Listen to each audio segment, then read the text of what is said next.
La nouvelle doctrine maritime des États-Unis d'Amérique. Comment, en 3 jours, Washington a mis fin à 40 ans de faux-semblants et instauré un nouvel ordre maritime. En 3 jours d'avril, la flotte américaine a fait ce qu'on attendait d'elle depuis 1979. Il est passé de la parole à l'action. 2 pétroliers capturés, l'un dans le golfe d'Oman, l'autre dans l'océan Indien. Signifie la fin d'une époque où les régimes terroristes finançaient leur guerre sans entrave, tandis que les experts occidentaux discutaient de la complexité et de l'ambiguïté de la situation. L'époque des faux-semblants, je dirais, est terminée. Une ère de conséquences commence. Il faut payer les factures. Ou, comme on disait à mon époque en Russie, il faudra répondre de ses paroles. Une autre histoire importante se déroule au Liban. Aujourd'hui, cela semble fantastique, mais déjà dans les années 1960, le Liban était l'un des pays les plus prospères du Moyen-Orient. Beyrouth était appelé le Paris du Moyen-Orient. Ce n'était pas par politesse, mais parce que c'était réellement un véritable centre de la banque, de l'éducation, de l'édition et de la mode. Et bien sûr du tourisme. Il y avait des stations de ski dans les montagnes et des casinos et des théâtres sur la côte. Dans les universités, excusez-moi, on enseignait en 3 langues. Je vais en parler aussi. Et encore, il y a 78 ans, une poignée de Juifs ayant survécu à la catastrophe, entourés par 7 armées arabes, sans alliés, sans armes, ont proclamé leur État. Israël. À l'époque, le monde ne leur donnait que 3 semaines à vivre. Mais commençons tout de même par le fait que les États-Unis sont redevenus le gendarme du monde. 19 avril, un destroyer américain, le Spruance, nommé en l'honneur de l'amiral Raymond Spruance, a intercepté le cargo iranien Tuska dans le golfe d'Oman. 6 heures d'avertissement. Aucune réaction. Un obus dans la salle des machines et tout de suite, il y a eu une réaction. Instantanée. Les fusiliers marins étaient montés sur le pont et sans aucun coup de feu, sans résistance, tout le monde a commencé à faire ce qu'on leur disait de faire. Le navire est sous sanctions américaines pour le transport de pétrole iranien. L'itinéraire va de Zhuhai en Chine à Bandar Abbas.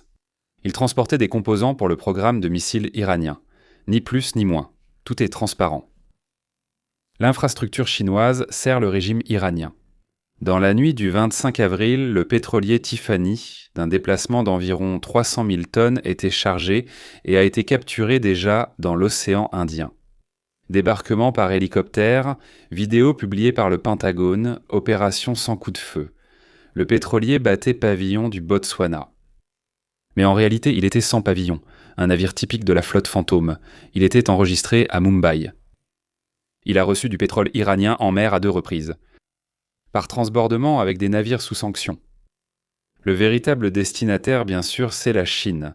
Trump a qualifié cela de façon sarcastique, un cadeau de la Chine, et il ne cache pas son ironie. 300 000 barils de pétrole. Ensemble, cela fait moins. Néanmoins, c'est un ajout à la réserve stratégique américaine. Un grand merci, camarades chinois. Ce ne sont pas 2 opérations distinctes. C'est une déclaration d'une nouvelle réalité, avec laquelle désormais le monde entier devra compter. Voilà pourquoi ce qu'on appelle le droit international se tait, et pourquoi il n'a pas d'importance. On nous dit « Le pétrole indien n'est pas de la contrebande, du point de vue du droit international. Formellement, c'est vrai, absolument formellement vrai.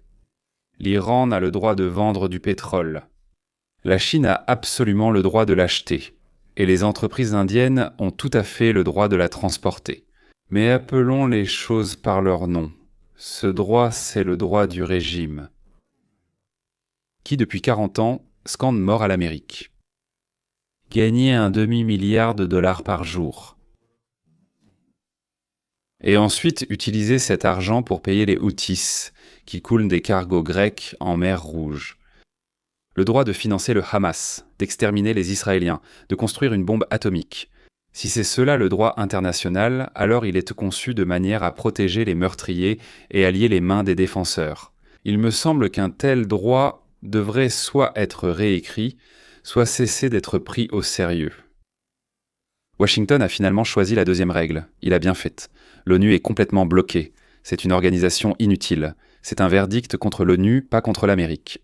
Le seul organe formellement capable de sanctionner de telles actions, selon l'accord de toute la communauté internationale, c'est le Conseil de sécurité de l'ONU. Mais Moscou et Pékin y ont un droit de veto. C'est-à-dire que toute décision contre l'Iran est automatiquement bloquée par deux États qui eux-mêmes profitent du commerce de la mort avec l'Iran. Qu'est-ce que cela signifie ? Que l'ONU, d'une idée autrefois élevée, je ne sais pas si c'était une idée noble à l'époque, mais il y avait l'idée de remplacer la Société des Nations par un système efficace. Mais cela s'est transformé en un autre mécanisme de protection des régimes terroristes. Dans une organisation où un pays menant une guerre d'agression en Europe et un pays préparant une invasion de Taïwan ont le droit d'interdire au reste du monde de se défendre. Ils opposent leur veto à notre droit de nous défendre. Qui, dans une telle situation, viole l'ordre international ? L'Amérique qui agit ou l'ONU qui est délibérément paralysée ? La réponse est évidente, à mon avis. C'est pourquoi les États-Unis agissent correctement. Ils ont raison. Ils ne regardent même pas du côté de l'ONU. Ils ont mis là-bas leurs représentants pour bavarder. Et ils ne lui prêtent point plus aucune attention. L'Assemblée générale de l'ONU. Pour que ce soit clair, jusqu'en 2024, sur une période de 10 ans, 240 résolutions ont été adoptées. 71 contre tous les pays du monde et 173 contre Israël, encore une fois, pour que ce soit clair. 173 résolutions en 10 ans contre Israël et 71 contre tous les autres pays réunis, le Conseil des droits de l'homme de l'ONU. Depuis sa création en 2006, disons jusqu'en 2024, j'ai des statistiques. 108 résolutions contre Israël. Eh bien, probablement 500 contre la Russie, 700 rien de tel. 45 contre la Syrie, 15 contre l'Iran, 10 contre la Russie, 4 contre le Venezuela, et c'est tout. L'Organisation mondiale de la santé adopte chaque année une résolution. Par pays, en fait pour tous les pays en général. Vous savez contre qui ? Chaque année. Contre Israël, contre d'autres pays. Jamais, pas une seule. L'Organisation internationale du travail, l'OIT, publie chaque année un rapport sur la situation dans le monde. Et tout le rapport est consacré à Israël. Il est contre Israël, contre les autres, il n'y en a aucun. Jamais. En un quart de siècle, l'ONU a adopté des centaines de résolutions contre la seule démocratie du Moyen-Orient. Pendant ce temps, 3 millions de personnes sont mortes au Congo. En Éthiopie, 600 000. En Syrie, 600 000. Au Mexique, je crois, 450 000. Au Yémen, 375 000. Au Darfour, 400 000. Et en Chine, des millions d'Ouïghours, principalement musulmans, si l'on additionne tous ces conflits. Environ 6 millions de morts et des dizaines de millions de déplacés. Je ne parle même pas du fait qu'en Ukraine, il y a eu, disons, encore environ 1 million de morts au cours des 4 dernières années. C'est un mécanisme de légitimation des régimes qui veulent tuer librement pendant que l'attention est focalisée sur un seul pays. Vous savez, la main gauche, les voilà, aux voleurs, attrapez-les, aux voleurs, et pendant que tout le monde regarde là-bas, eux-mêmes se livrent au banditisme, au brigandage, au vol, au meurtre. Le monde indigné détourne soigneusement le regard de ceux dont il devrait vraiment s'indigner. Mais de quoi est-il donc indigné ? Les Juifs ne peuvent plus être victimes de pogroms. C'est terrible. Avant, on pouvait en organiser. Aujourd'hui, ce n'est plus possible. Parce que les Juifs résistent désormais. Du fait que la tête juive, il s'avère, fonctionne bien non seulement aux échecs et au violon, mais aussi dans la création et l'utilisation d'armes modernes. Et c'est cela que le monde ne peut pas supporter. C'est pourquoi il soutient tous ceux qui veulent noyer Israël dans le sang, qui veulent exterminer tous les Juifs, tous les Israéliens, tous les adeptes du judaïsme, tous les Juifs, et, pardonnez-moi, les Youpins aussi, de la rivière à la mer. Et on nous dit que ce n'est pas de l'antisémitisme. Non, voyons, l'antisémitisme c'était en Allemagne, et chez nous c'est de l'antisionisme. Nous ne voulons pas exterminer tous les Juifs, nous voulons seulement exterminer ceux qui veulent vivre en Israël. Car c'est bien cela, le sionisme, non ? Le sionisme signifie le désir d'un Juif de retourner dans sa patrie, au mont Sion. Le sionisme, on peut aussi l'appeler la judéité. Le désir d'un Juif d'être Juif. Ou, comme nous l'ont expliqué les antisémites ukrainiens, le 4e Yevreï. C'est nous. Moi y compris. À qui profitent donc les sanctions et pourquoi ce n'est pas le plus important? Officiellement, 35 à 40 États respectent les sanctions américaines contre l'Iran. Les quelques 150 autres États, soit un peu moins de 200 au total, sont soit indifférents, soit sabotent activement. Mais il y a un détail que l'on aime ignorer. Ces 35 à 40 pays-là, c'est pratiquement l'ensemble du monde économiquement actif. Les États-Unis, le Royaume-Uni, le Canada, l'Australie, tous les pays d'Europe, la Corée du Sud, le Japon. La majorité des pays du monde ne soutiennent pas les sanctions, tout comme la plupart des États présents à l'ONU ne soutiennent pas l'existence d'Israël. La majorité, c'est juste le nombre de drapeaux accrochés, tandis que le vrai pouvoir revient à ceux qui imposent et appliquent toutes les sanctions. La Chine ne soutient pas? Très bien. Mais les banques chinoises ferment les comptes des clients iraniens en un temps record dès qu'elles reçoivent une notification du ministère américain des Finances. L'Inde maintient son autonomie dans ses jugements. Absolument. Très bien. Mais la société indienne propriétaire du Sifani cherche déjà aujourd'hui un moyen de se désolidariser de ce pétrolier. C'est ce qu'on appelle le vrai pouvoir, contrairement au drapeau rhétorique qu'on agite. Voilà, pour tous ceux qui détournèrent le regard, un coup de brique en pleine figure. Et je soutiens vraiment cela. Je suis très heureux, Dieu merci, qu'une telle opportunité existe. Alors, la nouvelle doctrine maritime comporte 4 points, de mon point de vue. 2 prises en 3 jours, ce n'est pas un hasard et ce n'est pas de l'improvisation. C'est une doctrine que, je pense, on peut formuler assez brièvement. Premièrement, les sanctions américaines seront appliquées physiquement dans n'importe quel point de l'océan mondial. Je tiens vraiment à ce que vous vous en souveniez. Les sanctions américaines seront appliquées physiquement dans n'importe quel point de l'océan mondial. Pas seulement à Hormuz, pas seulement dans le Golfe, pas seulement dans les océans Indiens. L'Atlantique, c'est les Caraïbes, c'est partout. Partout où? Là où les États-Unis ont une flotte. Et où les États-Unis ont-ils une flotte?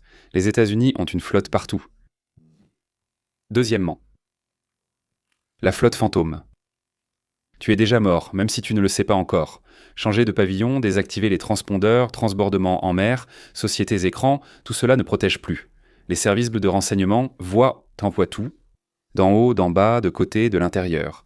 La capture de Tiffany à des milliers de miles de l'Iran en est la preuve. Troisièmement, la nationalité du propriétaire ne compte pas. L'Inde, qui comptait auparavant sur l'autonomie stratégique, aura désormais le choix. Soit ces entreprises ne quittent la route iranienne, soit leurs pétroliers seront capturés un par un. Nous leur garantissons cela. Et quatrièmement, et c'est le plus important. Messieurs, ils transportent quelque chose qui peut être vendu. Ça s'appelle du pétrole. Le précédent vénézuélien a montré que le Trésor américain reçoit un revenu direct de ces opérations. Le blocus n'est plus coûteux. On dit, combien as-tu dépensé là-dessus? Eh bien, rien du tout. Tu as gagné de l'argent avec ça? Oui, un peu. Ça change tout en fait. On peut mener une telle politique indéfiniment. Un coup de génie de l'administration Trump. L'Iran s'est retrouvé piégé. Les pertes de revenus de l'Iran s'élèvent à 400 à 500 millions de dollars par jour, 400-500 millions de dollars par jour. Et ce n'est pas par mois ni par an, c'est un demi-milliard. 923 millions de personnes vivent grâce à cela. 90% des exportations iraniennes, c'est le pétrole. Donc, 230 pétroliers chargés sont coincés dans le golfe Persique, comme des sardines en boîte. Le régime qui a construit un empire de la terreur avec l'argent du pétrole pendant 40 ans se retrouve pour la première fois dans une situation où cet argent ne rentre tout simplement pas. Et il ne peut rien y faire. La machine de guerre iranienne est brisée. 2 mois de guerre. Israël et l'Amérique. L'élite des lithoxyres est anéantie. La flotte est limitée. Le programme nucléaire a été repoussé de plusieurs années. Tous les proxys, les sunnites, les Houthis, le Hamas, le Hezbollah sont privés de ravitaillement. Téhéran menace publiquement d'une réponse ferme. Eh bien, il va maintenant prendre une masse et la brandir au-dessus de sa tête. Puis il va le lancer dans l'hélicoptère. En réalité, il ne peut rien faire, car la seule réponse symétrique, attaquer les navires américains, signifie une seule chose, une destruction instantanée. La destruction de ceux qui attaquent, c'est ça, la stratégie d'étouffement. Ni assaut, ni invasion. l'étouffement financier et logistique du régime jusqu'à son incapacité totale à payer et à mener la guerre. Prévision. D'ici 68 semaines, l'Iran sera confronté à un choix. Capituler selon les conditions américaines ou regarder sa propre infrastructure pétrolière tomber en ruine à cause de l'inactivité. Les réservoirs débordent, comme je l'ai dit. Les stations de pompage vont s'arrêter. Il faudra geler la production. Et les puits iraniens mettent des années à se remettre après un gel. Ce ne sont pas de nouveaux puits. C'est un puits qui fonctionne depuis de nombreuses années. Maintenant, nous passons à quelque chose d'encore plus important. Le coup tant attendu contre l'Empire du Milieu. La Chine achetait du pétrole iranien, à 20 à 30% en dessous du prix du marché. Pourquoi ? Personne d'autre ne voulait leur acheter. Nous avions interdit la vente. Seules l'Inde et la Chine achetaient au Iran. C'était des subventions cachées à l'industrie chinoise, des dizaines de milliards de dollars par an. Ce carburant bon marché permettait aux produits chinois de dominer les marchés mondiaux, mais cette source s'épuise désormais. Pékin est obligé d'acheter sur le marché auprès des Saoudiens, des Émirats. Au prix du marché. Le coût de revient des exportations chinoises a commencé à augmenter en même temps que la guerre commerciale, qui pèse déjà sur l'économie chinoise. Xi Jinping a personnellement appelé le prince héritier saoudien, exigeant un passage libre par le détroit d'Ormuz. La réaction des Saoudiens a été un silence poli. Riyad comprend parfaitement que le pétrole iranien est un concurrent du pétrole saoudien. Moins il y a de pétrole iranien sur le marché, plus le prix est élevé et plus les revenus du royaume augmentent. Alors, vont-ils faire une faveur à quelqu'un ? La Chine a perdu ce round avant même qu'il ne commence. La seule raison, c'est le refus de se battre directement pour le pétrole iranien. Pékin, comme toujours, parle fort et recule discrètement. La réaction du monde est prévisiblement insignifiante. L'Europe affiche un silence officiel menaçant. Eh bien, officieusement, elle s'inquiète. Eh bien, comment dire, ils n'ont rien fait. Aucune action.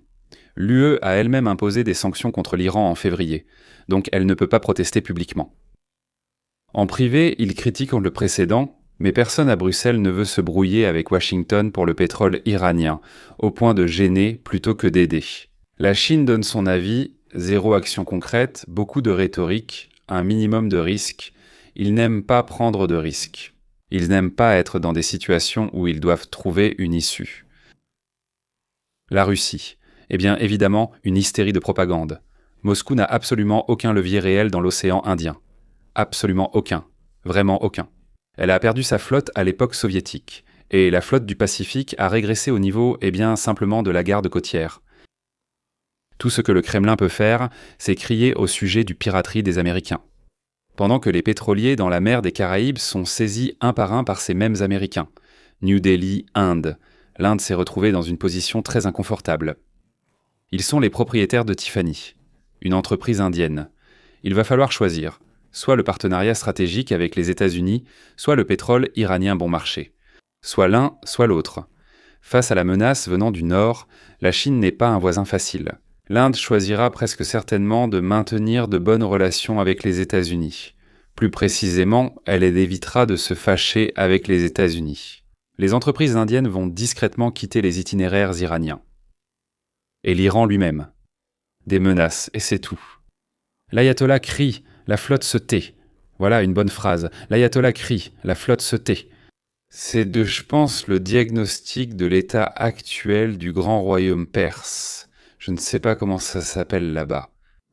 Qu'est-ce que cela signifie à long terme ? Réfléchissons-y. Il s'est passé quelque chose de bien plus important que la capture de 2 pétroliers. Il y a eu un retour de l'Amérique à un rôle qu'elle a fui pendant 40 ans, le rôle de la seule puissance capable et prête à faire respecter physiquement les règles du monde libre. Cela signifie la fin d'une ère où les régimes terroristes pouvaient parasiter le commerce mondial tout en se cachant derrière le droit international. Cela signifie que la notion de neutralité ne fonctionne plus comme un refuge pour ceux qui financent les meurtres d'Américains. Et de nos alliés, pour que vous le sachiez, mesdames et messieurs. Cela signifie que l'Amérique agit à nouveau comme une grande puissance et non comme l'administrateur d'un club de débat. Et oui, c'est inconfortable. Et pour Pékin et Téhéran et Moscou. C'est précisément pour cela que c'est la bonne chose à faire. Bon, faisons un petit bilan, d'accord ? 2 pétroliers, un symbole. Le véritable événement, c'est que Washington va enfin cesser de demander la permission à des États qui, pendant des décennies, ont utilisé les institutions internationales pour protéger leurs propres crimes. Le nouvel ordre maritime ne sera pas établi par des résolutions, désolé de le dire, mais par des destroyers. Ce sont différentes façons d'imposer des résolutions. Pas par des consultations, mais par des débarquements héliportés. Pas par la multipolarité, mais par la supériorité américaine.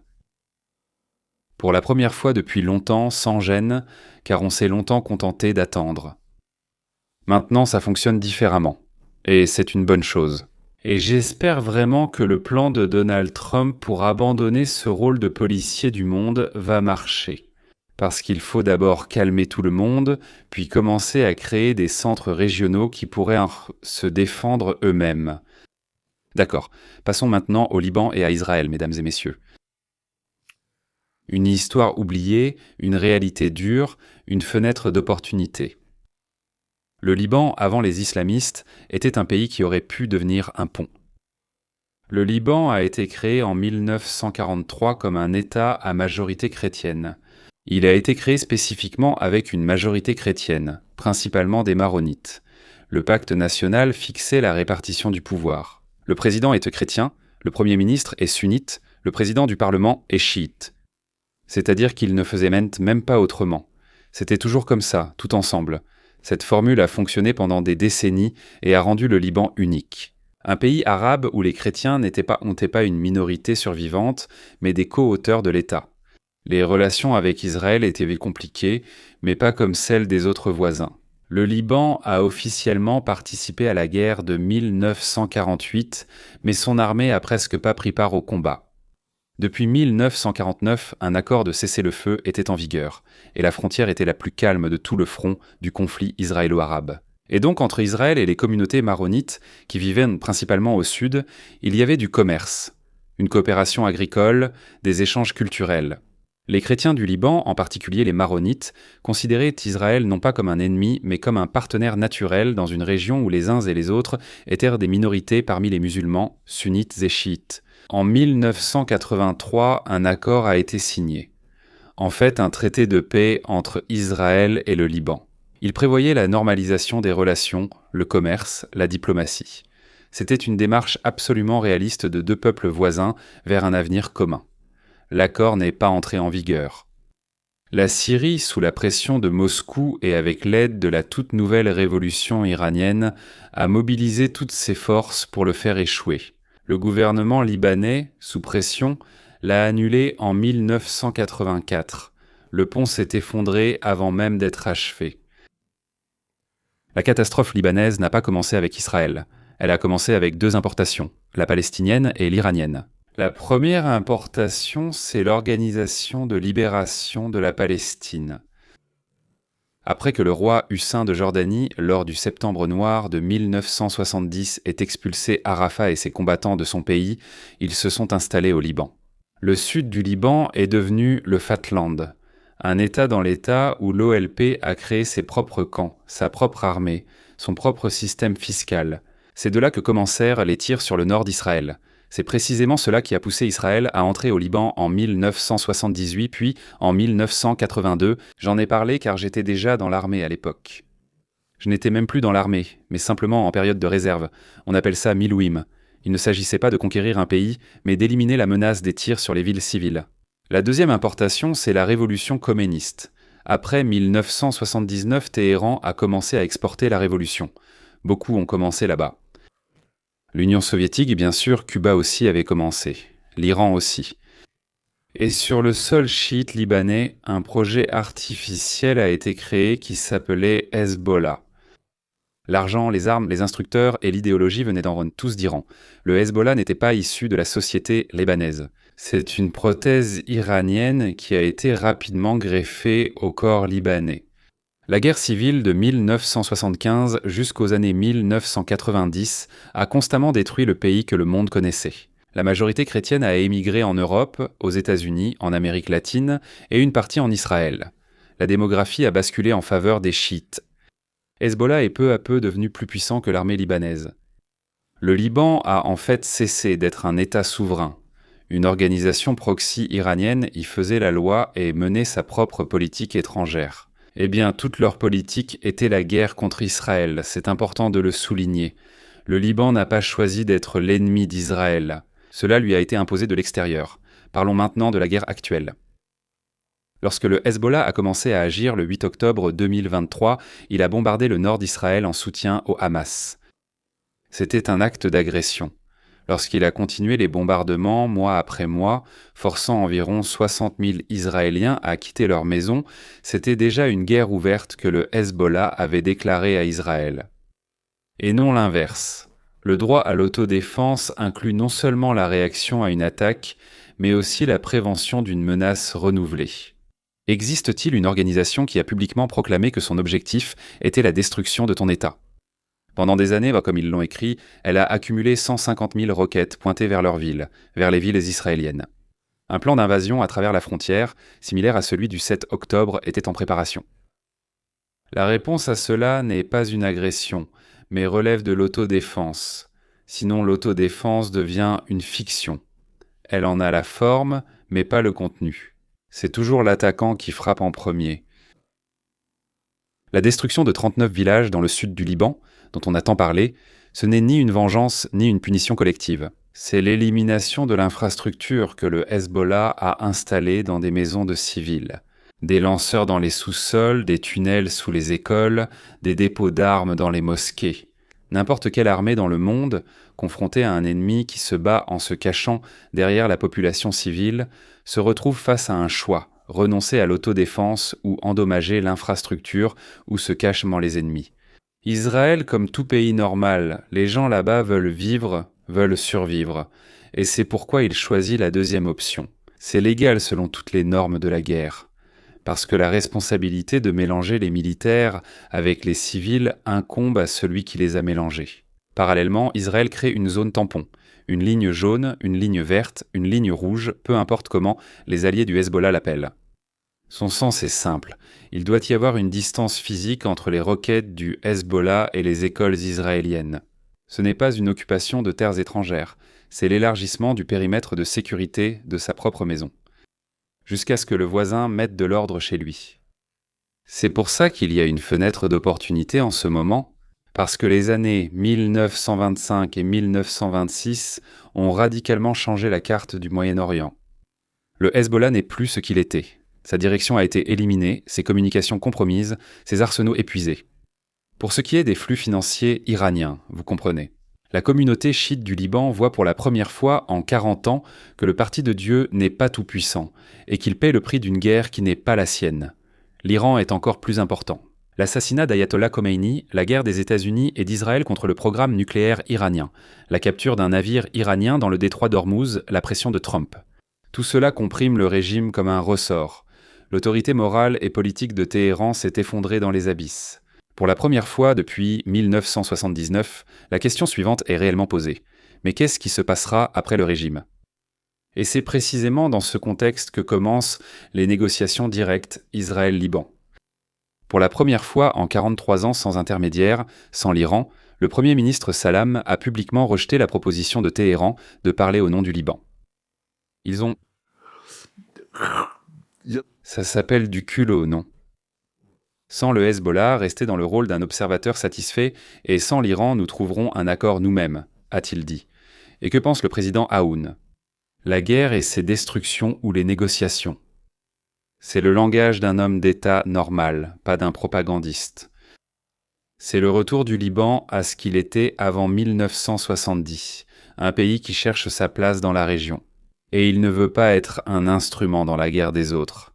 Et si l'Iran devenait libre, toutes les guerres, toutes les organisations terroristes, toute l'infrastructure de destruction, eh bien le Hamas, le Hezbollah, les Houthis, la milice pro-iranienne en Irak, la milice pro-iranienne en Syrie, la destruction du Liban, la transformation du Yémen en ruine. Tout cela a été financé et dirigé depuis un seul endroit. Supprimez ce centre et la région revivra. Israël et le Liban pourront conclure un véritable traité de paix en quelques mois seulement. Dès que le Hezbollah sera privé du soutien iranien, l'armée libanaise prendra le contrôle du sud. Et la frontière entre les deux pays redevient ce qu'elle était dans les années 50 et 60, une zone de commerce, pas de guerre, pour que les Israéliens puissent prendre le train électrique et aller s'amuser à Beyrouth, pour que les habitants de Beyrouth puissent aller à l'opéra en Israël. Ils avaient jadis un superbe opéra, mais il n'existe plus. Ils iront à Tel Aviv. Israël et un Iran libre changent complètement la carte civilisationnelle. Jusqu'en 1979, l'Iran était l'un des 2 ou 3 partenaires les plus proches d'Israël, les amis et alliés les plus proches d'Israël au Moyen-Orient. Les Iraniens d'ailleurs ne sont pas des Arabes. La culture perse n'est historiquement pas antisémite. Cyrus le Grand a libéré les Juifs de la captivité babylonienne. Dans l'histoire de l'Iran, les Juifs ont vécu des millénaires sans pogrom. Jusqu'à l'époque des ayatollahs. En Iran, surtout chez les jeunes instruits, on est profondément pro-occidental. Si le régime tombe, le nouvel Iran rétablira presque inévitablement ses relations avec Israël. Cela prive automatiquement de sens la majeure partie du terrorisme palestinien, parce qu'il s'est nourri pendant des décennies de l'argent iranien. Oui, aussi avec de l'argent russe, nous le savons, mais que la Russie paie elle-même pour la guerre en Ukraine et ici. L'élargissement des accords d'Abraham ne devient plus une hypothèse, mais la prochaine étape logique. L'Arabie saoudite, qui attendait déjà la normalisation avant le 7 octobre, revient à la table des négociations. Les autres pays du Golfe la rejoignent. Dans un avenir proche, le Liban, la Syrie après le siège, même l'Irak. L'économie de la région se transforme comme par magie. Des pipelines du Golfe vers la mer Méditerranée en passant par Israël. Voilà le fameux corridor d'Abraham. Plus économique et sécurisé que les routes via le détroit d'Ormuz. Réseaux électriques, dessalement de l'eau, les Israéliens savent parfaitement faire cela. Agriculture. Ils vont produire plus qu'en Europe, même si c'est un désert là-bas. Et le poisson comme les Israéliens l'élèvent près de Be'er Sheva, là-bas dans la région de Netivot. Ils ont construit des étangs. Le plus grand fournisseur de caviar noir pour l'Europe actuellement, c'est Israël. Tout ce qui était impossible pendant un demi-siècle à cause d'une politique de destruction devient possible grâce à une politique de création. La principale conclusion. Le Moyen-Orient. Les 50 dernières années, il a été l'otage d'un seul principe, détruire ceux qui construisent. Ce principe a été exporté depuis Téhéran et Gaza et a détruit y compris ses propres porteurs, le Liban, la Syrie, la bande de Gaza et l'Iran lui-même. Aujourd'hui, pour la première fois depuis des décennies, une chance est apparue de ramener la région à une règle simple. Ne fais pas à autrui ce que tu ne voudrais pas qu'on te fasse. Israël défend sa maison. C'est son droit.